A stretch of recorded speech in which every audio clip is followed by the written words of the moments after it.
up guys, Toy here. Today I've got the Pokemon Midnight Mansion, and this one is comprised of 4 different variations of boxes. And pretty much I only like the Pikachu and the Gengar one. The rest of it is just for completeness sake. And on the side, singular one with the full moon, as well as the wilted trees. On the back we have the glimpse of the compilation of all 4 of them stacked together, making it into a mansion. On the other side, scary Pikachu in this bigger illustration form, which is pretty good. Hopefully the real thing is as good as this. And on the top, as usual, we have got the sticker indicating as a complete set, and also we've got the same variations in just different backgrounds. Usually, as a perfectionist, I like to open it from the bottom because I don't like to damage the box. I love the boxes, I keep the boxes. So that is me, I've got shitloads of boxes, and open it up as such. We have got the 4 boxes here, and I'll go through the order with them for you guys that are picking these blindly from a shop, so you know which ones you're getting.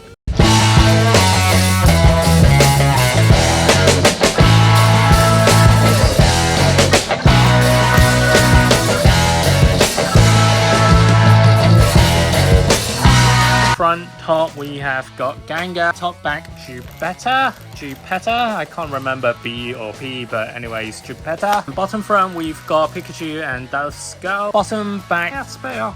Alright, let's open them up.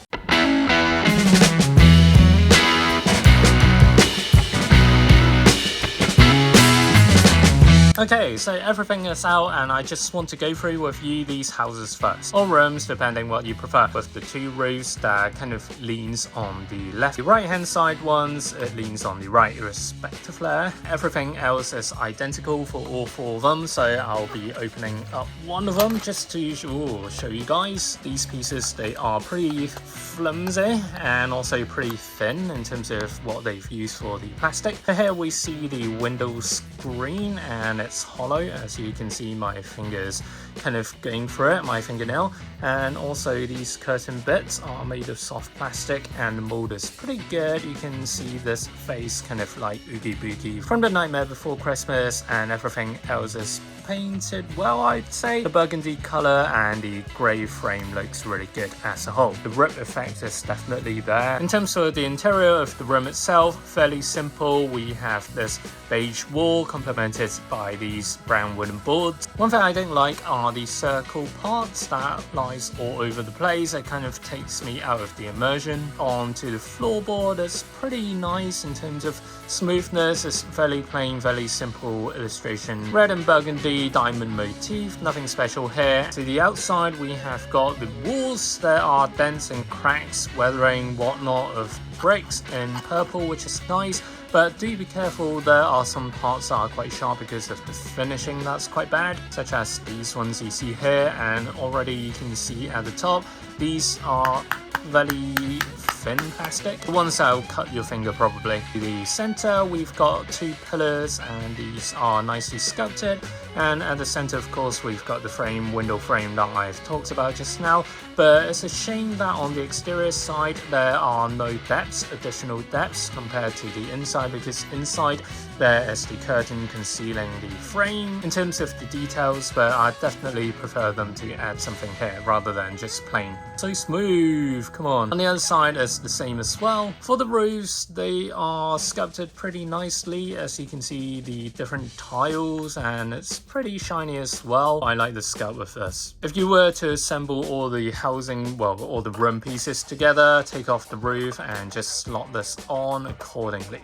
Voila, there we go, 2 rooms stuck together. And to join the right hand side, there are no additional pivots, but it doesn't really matter, so it looks cleaner. Right, time to move on to the Pokemons as well as the furnitures. Better on the front, the coloring and sculpt seems okay, with a little bit of yellow overboard on this left. The hands are pretty immaculately sculpted, as well as the feet is really cute. The sculpt is good, and for the eyes, the paint job is pretty good. The lines are immaculately done, something again rare for Re-ment and something they've improved upon, which is good. And also these kind of shape, usually I would expect paint overboard, but they didn't here, so that's good.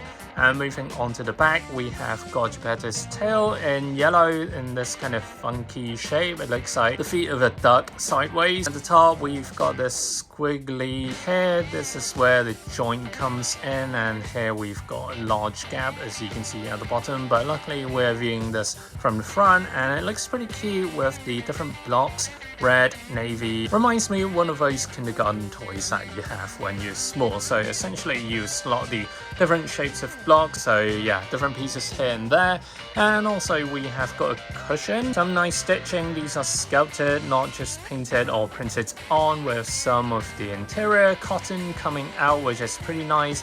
And also we have more details in terms of the crease marks sculpted onto the cushion nicely, and also on the side as well. Definitely gives it more depth and realism. And on the other side, it's just mostly blank. Bottom left room, we have got SBR as well as the bookshelf. Let's go through the bookshelf first. Here we've got the piece that tilts the bookshelf kind of like this, or like this, depending where you slot it and how you slot it. So it kind of tilts a bit. This is where the book falls out. You can see the interiors of the books with the pages in white, which is nice. The bookshelf itself, the plastic they've used is similar or literally the same as the walls that they've used for the rooms. I don't like this because there are the circle designs added onto the bookshelf. Like, what the hell? Top of the bookshelf, we have got the Pokemon logo as well as some additional flowing motif. Overall, the sculpt at the top is nice as well. And moving on to the bottom part with the drawers, we have the kind of cavey, curvy part at the top, complemented by the slightly open drawer in the middle. And on the back there should be nothing. Yes, there is nothing. Legs wise, it's pretty generic in terms of shape, and I'm not going to go over that. Asper books, Asper, the colouring is nice, again surprising, and the eyes are painted nicely. You can see the glare in white, and also the mouth is sculpted as it's concave towards the inside.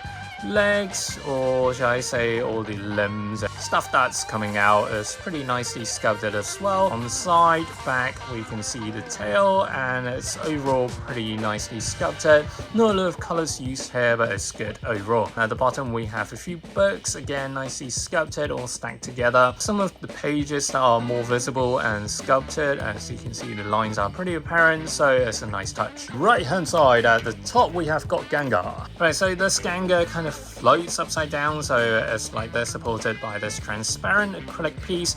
And on the front, I think everything looks good in terms of the eye printing, the teeth, the lines are good, no overboard, which is great. Re-ment, well done. Give yourself a pat on the back. Scalp, the usual Gengar scalp, nothing too surprising here with the tongue out. And on the back, this is where the joining lines are quite apparent. Luckily, I'm not viewing it from the back, so it's okay. And we've got additional details coming off the original design of Gengar, which is usual with the tail as well. Spikes, spikes, spikes. I like this. Tiny drawer wise, we have got two pieces of paper floating, which is cool. I think in terms of sculpt, something to display upon.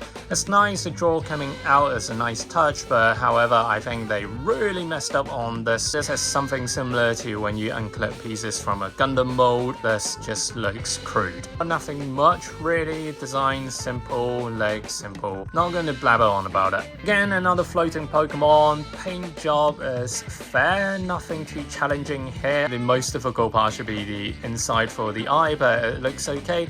Scalp is good as well. Simple, the scalp, nothing surprising here. Beige is painted nicely on the back.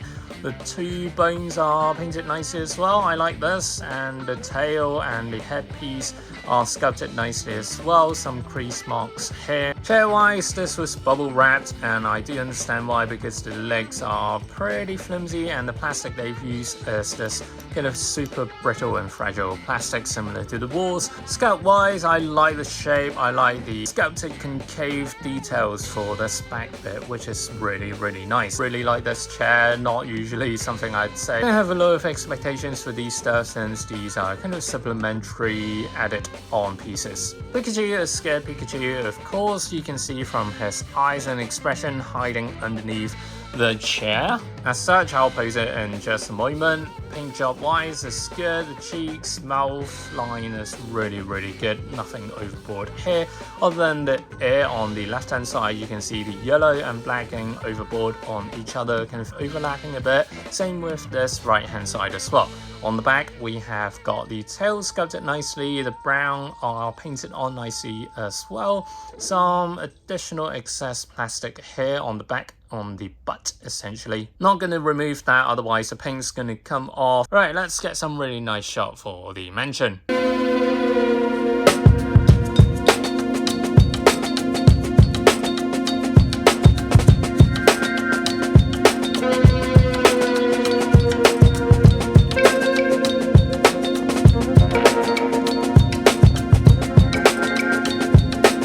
Overall, this is something new, something we've never had in Re-ment before in terms of the Pokemon series, having a mansion for different Pokemons. I like the concept. Execution wise, it could be better. It's a bit simple. Furnitures are okay. Pokemon are high standard in terms of paint job, the sculpt, the quality overall. In general, it's good for a Re-ment collection. They could have used some better plastic instead of that very brittle and thin plastic. And one nitpick is that the walls. I really hate the walls. It's an experimental run. I think it's fair. There are loads of stuff they can improve on. Not sure how many houses they'll be releasing. For example, they've had like 7 or 8 trees. It's crazy. Anyways, what do you guys think? Comment down below and let me know. And as always, kindly like the like button and sub to my channel for more stuff like this. Pokemon, Demon Slayer, Spy Family, anime stuff. And check out my other videos. And I will see you guys soon. Stay safe and bye now.